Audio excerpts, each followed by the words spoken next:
Selamat pagi menjelang siang hari. Apa kabar semuanya? Sehat-sehat? Ya, sungguh sukacita yang luar biasa ya kita boleh ketemu. Walaupun memang masih secara online. Tapi tidak apalah. Saya berharap kalian tetap semangat belajar. Jangan pernah padam ya. Karena hari ini ada yang mengatakan student today dan leader tomorrow. Sekarang kalian belajar, tapi suatu saat nanti kalian akan jadi pemimpin. Jadi menjadi pemimpin, persiapkan diri Anda masing-masing. Dan hari ini dalam pelajaran kita, saya akan share dulu. Oke, kita masih tetap di... Ya, kita akan lanjut ya materi yang lalu. Wilayah Negara Kesatuan Republik Indonesia sekarang part yang ketiga, pertemuan ketiga untuk materi ini. Dan sekarang kita akan bahas tentang kedudukan warga negara dan penduduk Indonesia. Jadi kedudukan warga negara dan penduduk Indonesia.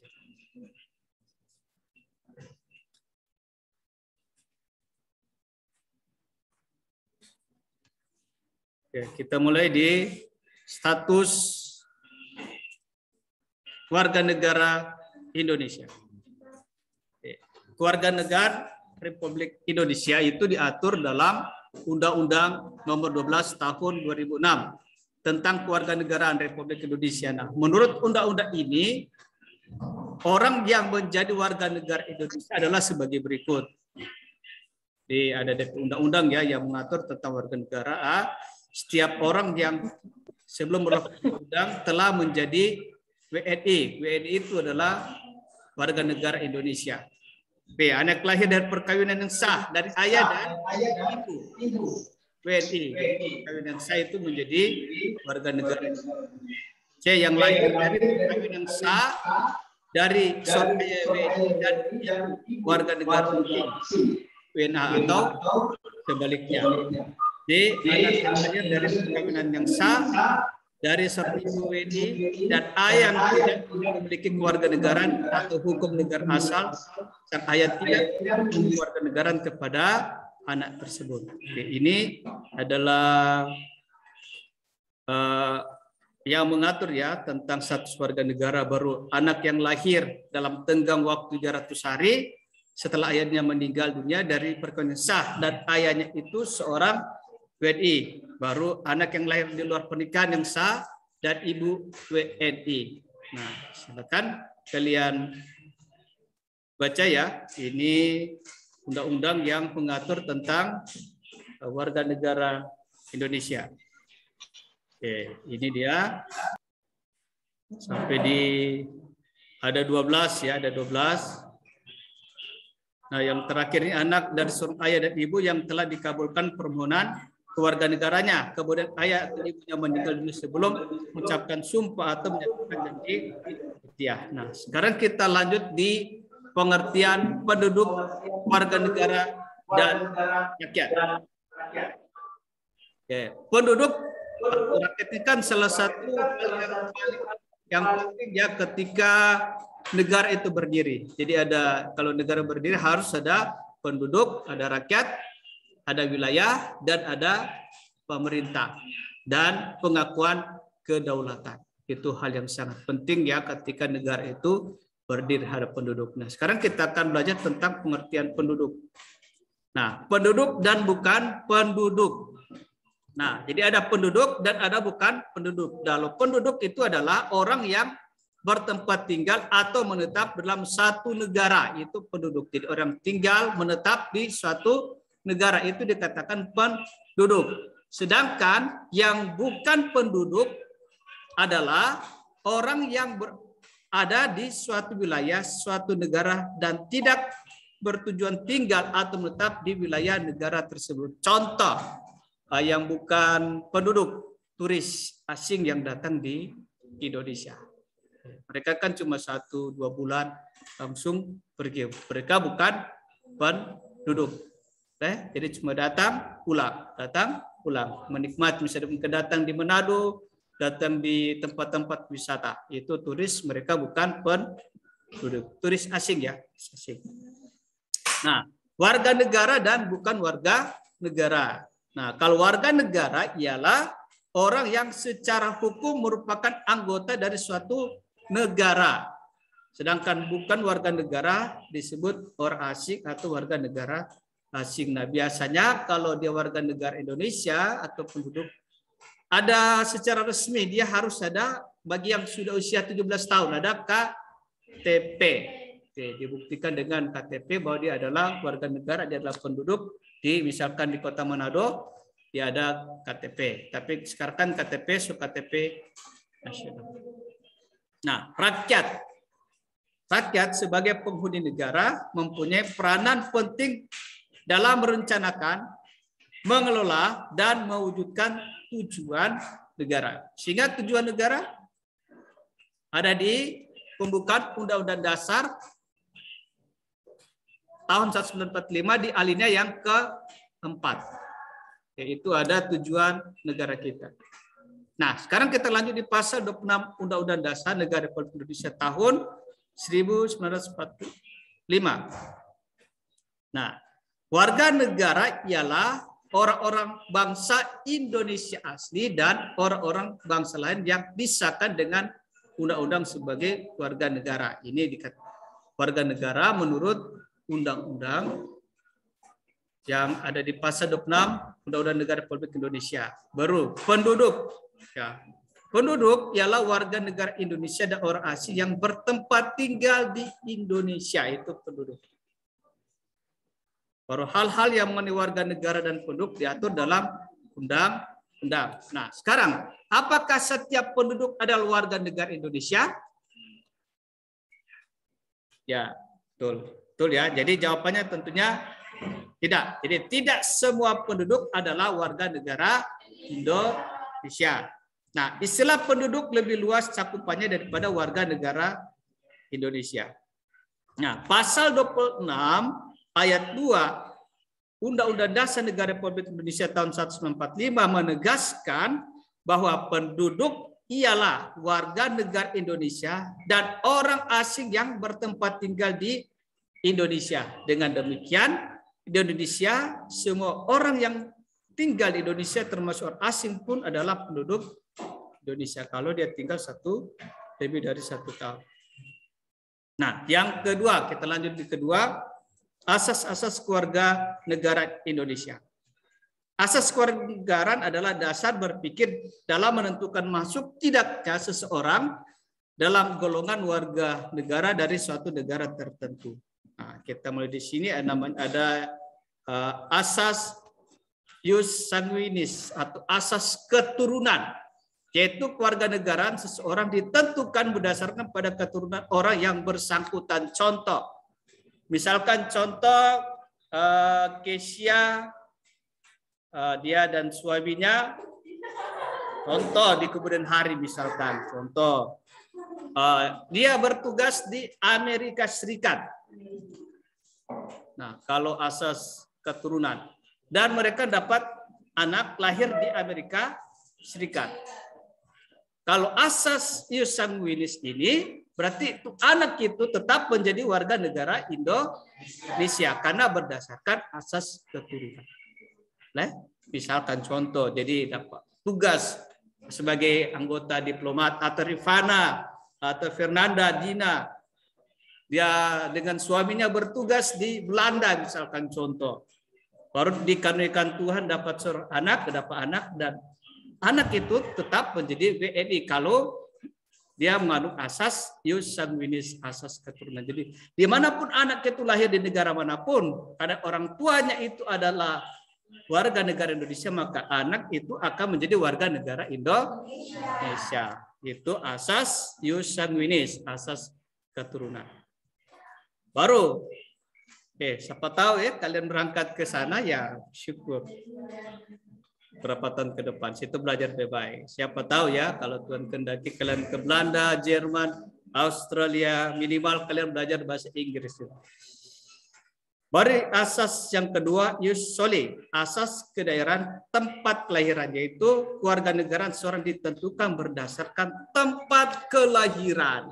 Jadi di sini kalau yang tadi berdasarkan keturunan, yang asas ius sanguinis, yang ini asas ius soli itu berdasarkan tempat lahir. Misalkan contoh ya, kalau negara mengasas ini akan jadi warga negara. Misalkan contoh, Dina tugas di mana Dina? Di Prancis dengan suaminya, misalkan. Oke, menikah baru dapat dikaruniakan anak, dan anak itu akan menjadi warga negara kalau mengandung asas ius soli. Oke, karena berdasarkan tempat kelahiran. Boleh? Tapi perbedaan antara asas ius sanguinis dan asas ius soli. Kalau sanguinis asas keturunan, dimanapun dia lahir, dia tetap WNI. Kalau asas ius soli, berarti berdasarkan tempat kelahiran. Oke. Adanya perbedaan dalam menentukan keluarga negaraan di beberapa negara, baik yang menerapkan asas ius soli maupun asas sanguinis, dapat menimbulkan dua kemungkinan status kewarganegaraan seorang penduduk. Oke, yang pertama, apatrid, yaitu adanya seorang penduduk yang sama sekali tidak mempunyai warga negara. Jadi dia tidak warga negara. Kalian lihat saja contohnya di sini. Baru B, bipatrid, yaitu adanya seseorang penduduk yang mempunyai dua macam keluarga negara sekaligus. Jadi keluarga negara rangkap. Indonesia tidak menganut keluarga negara rangkap. Jadi hanya satu negara kita. Nah, dalam menentukan status kewarganegaraan seseorang, pemerintah suatu negara LASI mempunyai ada dua stelsel sebagai berikut, ada dua stelsel. Yang pertama, stelsel aktif, yaitu seseorang harus melakukan tindakan hukum tertentu secara aktif untuk menjadi warga negara, itu naturalisasi biasa. Baru yang B, stelsel pasif, yaitu seseorang dengan sendirinya dianggap menjadi warga negara tanpa melakukan suatu tindakan hukum tertentu. Itu naturalisasi istimewa. Nanti kita akan belajar tentang naturalisasi biasa dan naturalisasi istimewa pada slide-slide selanjutnya. Nah, dari kedua stelsel tadi, seorang warga negara dalam suatu negara pada dasarnya mempunyai hal-hal sebagai berikut. Pertama, hak opsi dan hak repudiasi. Nah, kalau hak opsi itu yaitu hak untuk memilih satu warga negara. Dia memilih suatu negara itu yang namanya hak opsi, memilih keluarga negaraan. Baru hak repudiasi itu hak untuk menolak satu keluarga negara. Jadi orang itu terserah. Jadi ada hak untuk memilih. Biasanya kalau memilih warga negara, kalau dia sudah berusia 17 tahun ya, 17 atau 18 tahun baru bisa memilih warga negara. Nah, Undang-Undang Republik Indonesia Nomor 12 Tahun 2006 tentang Kewarganegaraan Republik Indonesia dinyatakan bahwa Indonesia dalam menentukan keluarga negara menganut asas-asas sebagai berikut. A. Asas ius sanguinis, yaitu asas yang menentukan keluarga negaraan seseorang berdasarkan keturunan. Oke. Bukan berdasarkan negara tempat kelahiran. Jadi menurut Undang-Undang Nomor 12 tentang Kewarganegaraan Republik Indonesia dinyatakan bahwa Indonesia dalam penentuan keluarga negara menganut asas ius sanguinis. Ya, jadi negara kita menganut asas ius sanguinis, di mana kewarganegaraan itu ditentukan berdasarkan keturunan, bukan berdasarkan tempat kelahiran. Baru B, asas ius soli secara terbatas. Nah, asas ius soli secara terbatas ini maksudnya asas yang menentukan kewarganegaraan seseorang berdasarkan ya negara tempat kelahiran yang diperlakukan terbatas bagi anak-anak sesuai dengan ketentuan diatur dengan undang-undang. Jadi ada aturan dalam undang-undang. Baru C, asas kewarganegaraan tunggal, yaitu asas yang menentukan satu kewarganegaraan bagi setiap orang. Indonesia hanya menganut satu kewarganegaraan tunggal. Kalau dia sampai 2 warga negara bisa lepas dari warga negara Indonesia. Jadi hanya 1 ya. D. Asas kewarganegaraan ganda terbatas, yaitu asas yang menentukan kewarganegaraan ganda bagi anak-anak sesuai dengan ketentuan yang diatur dalam undang-undang.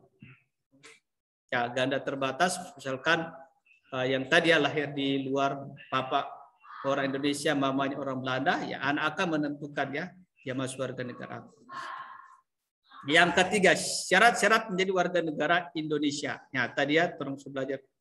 Tadi susentil tadi tentang naturalisasi biasa.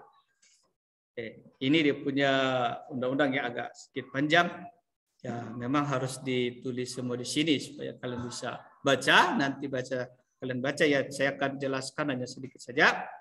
Orang dari bangsa asing yang akan mengajukan permohonan kewarganegaraan dengan cara naturalisasi biasa harus memenuhi syarat sebagaimana yang ditentukan dalam pasal 9 Undang-Undang RI nomor 12 tahun 2006 sebagai berikut. 1. DP berusia 18 tahun atau sudah kawin. Jadi dia bisa ikut naturalisasi biasa, ini orang asing. Jadi usia 18 tahun atau sudah kawin. Lalu yang kedua, pada waktu mengajukan permohonan sudah bertempat tinggal di wilayah negara Republik Indonesia paling singkat 5 tahun berturut-turut atau paling ya atau 10 tahun tidak berturut-turut. Jadi 5 tahun secara berturut atau paling singkat 10 tahun tapi tidak berturut-turut. Yang ketiga, sehat jasmani dan rohani. Keempat, ya dapat berbahasa Indonesia serta mengakui Pancasila sebagai dasar negara dan Undang-Undang Dasar. Itu harus itu Undang-Undang Dasar 45. Tidak pernah dijatuh hukuman pidana. Baru jika dengan warga negara Republik Indonesia ia tidak menjadi warga negara ganda. Jadi tidak boleh warga negara ganda. Jadi dia harus lepas satu warga negara. Yang ketujuh, punya pekerjaan atau penghasilan tetap. Jangan cuma jadi pengangguran. Jadi ada penghasilan tetap, baru membayar uang ke warga negara kekas. Negara itu naturalisasi biasa. Sekarang naturalisasi istimewa. Nah, naturalisasi istimewa itu diberikan sesuai dengan ketentuan undang-undang. Nah, ini ada undang pasal 20 Undang-Undang Republik Indonesia nomor 12 tahun 2006, di mana naturalisasi istimewa diberikan kepada orang asing yang telah berjasa kepada negara Republik Indonesia atau dengan alasan kepentingan negara, dengan kepentingan DPR. Contoh, ya, di bidang olahraga, banyak kan yang naturalisasi istimewa, khususnya di sepak bola. Ya, sama sudah tahu. Itu naturalisasi istimewa. Karena kepentingan negara, orang asing bisa jadi warga negara Indonesia. Khususnya pemain-pemain sepak bola yang banyak naturalisasi istimewa. Nanti kalian sudah paham ya, naturalisasi istimewa. Oke, sekarang penyebab hilangnya kewarganegaraan Indonesia. Yang keempat, penyebabnya hilang kewarganegaraan Indonesia. Ini ada penyebab hilangnya kewarganegaraan Indonesia menurut Undang-Undang Republik Indonesia nomor 12 tahun 2006. Jadi kewarganegaraan Indonesia hilang kewarganegaranya jika yang bersangkutan melakukan hal-hal sebagai berikut. A. Memperoleh warga negara lain atas kemauannya sendiri. Jadi kalau dia ada 2 warga negara dengan kemauannya sendiri, maka warga negara Indonesia akan hilang. Baru B, tidak menolak atau tidak melepaskan warga negara lain. Ya, 2 Indonesia tidak paham warga negara ganda ya, jadi hanya 1 pilih, Indonesia atau negara lain. C, dinyatakan hilang warga negara oleh presiden atau komandan sendiri dengan ketentuan telah berusia 18 tahun dan bertempat tinggal di luar negeri. Oke, itu ya. Baru D, masuk ke dalam dinas tentara asing tanpa diizinkan dari presiden. Ya, banyak ya putra-putri Indonesia yang akhirnya menjadi tentara di negara asing ya, otomatis warga negara Indonesia akhirnya hilang. Ada kan kalau kalian baca di berita ada jadi tentara di Amerika Serikat. Oke. Ada yang menjadi tentara Amerika Serikat. Baru yang E, masuk dalam dinas negara asing atau atas kemauan sendiri yang mana jabatan dan dinas tersebut di Indonesia hanya dapat dijabat oleh warga negara Indonesia. Itu yang nggak boleh ya. Baru F, mengangkat sumpah dan janji setia kepada negara asing. Nah, ketika dia mengangkat sumpah dan janji setia kepada negara asing, meskipun tidak diwajibkan ikut sertaannya itu, maka gugurlah dia sebagai WNI. Baru lanjut G, turut serta dalam pemilihan suatu yang bersifat ketatanegaraan suatu negara asing meskipun tidak diwajibkan keikutsertaannya. Jadi ikut dalam pemilihan, maka dia yang akan kehilangan warganegaraan Indonesia. H, mempunyai paspor atau surat yang bersifat paspor dan negara asing atau surat yang dapat diartikan sebagai tanda kewarganegaraan yang masih berlaku dan negara lain atas namanya. Jadi kalau dia 2 paspor dan masih berlaku, maka otomatis warga negara Indonesia akan gugur, akan hilang. I, bertempat tinggal di luar wilayah Republik Indonesia selama 5 tahun terus-menerus, bukan dalam rangka dinas negara, tanpa alasan yang sah dan dengan sengaja tidak menyatakan keinginannya untuk tetap menjadi warga negara Indonesia sebelum jangka waktu 5 tahun tersebut berakhir.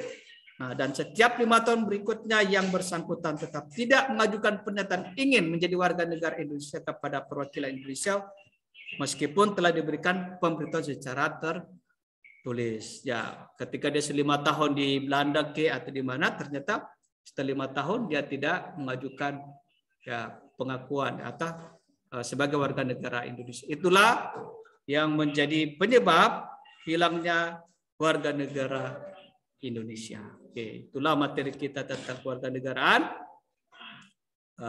Kiranya ini bisa bermanfaat bagi kita semua.